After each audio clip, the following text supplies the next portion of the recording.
children so you don't get in trouble, Betty.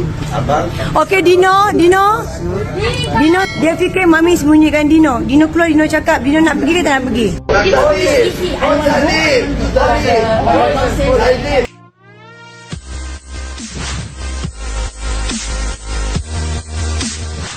Betty Binafe penat 8 tahun turun naik mahkamah. Bekas suami meroyan buat laporan palsu dakwa anak didera. Pelakon Betty Binafe meluahkan rasa kesal apabila konflik mahkamah melibatkan bekas suaminya, Bruce Dargus, masih berlarutan sehingga 8 tahun dan memberi kesan kepada anak-anak mereka.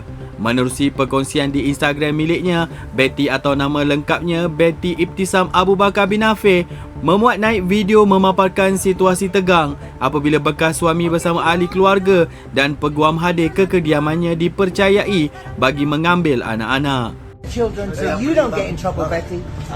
Okey, Dino nak keluar. Dino keluar sekarang, Dino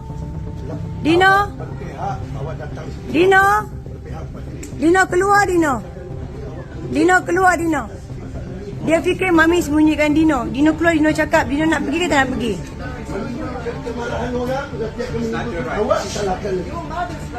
Bahaya bang. She's not. Baik. Puan, dia tak cakap puan.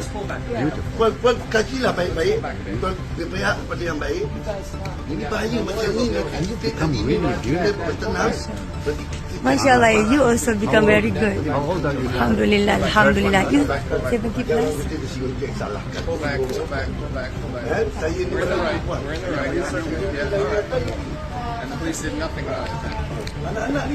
Okay, Puan Herlina, you can ask them directly. You can ask. Nak pergi ke tak nak pergi, sayang?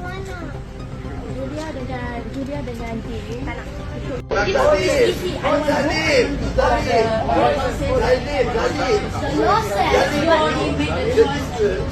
Okay, but to the judge, why are they angry at me when I say to the judge?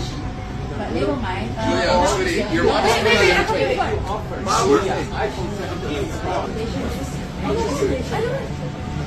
I don't. By the way, dalam if a case checks to go, do they have to force the kid to go? Tak, masalahnya sekarang ni. See, so I don't want to go. Yeah, see, I cannot. I tell you already like 100 times. I don't want to go because they are pressuring me, forcing me to do stuff. Forcing me to exercise. I couldn't walk for 3 weeks, all because that exercise he was pressuring me and he just forced me. What kind of exercise?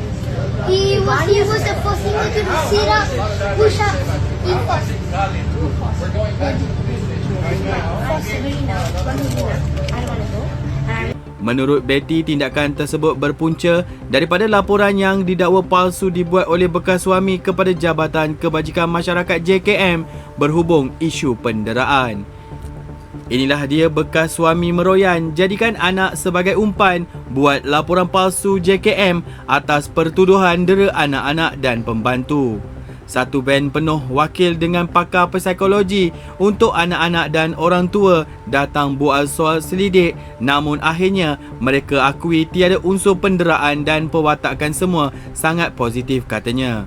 Dalam pada itu, Betty turut meluahkan rasa terkilan apabila anak-anak didakwa terkesan dengan situasi berkenaan sehingga berasa keliru. Saya dah cukup sabar sekarang, anak-anak rasa tertipu dan terpaksa berdepan perbualan negatif setiap kali perjumpaan keluarga bekas setiap minggu bergilir, ujarnya. Tambahnya lagi, sepanjang proses penceraian sebelum ini, dia tidak pernah menuntut sebarang nafkah termasuk mutaah, edah maupun harta sepencarian demi mengelakkan konflik berpanjangan.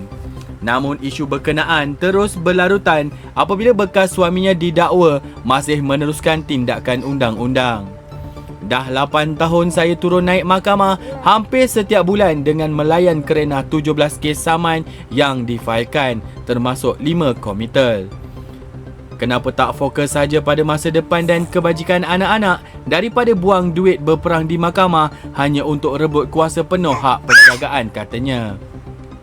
Untuk korang yang sukakan video ni, jangan lupa tekan button like, subscribe and bell notification.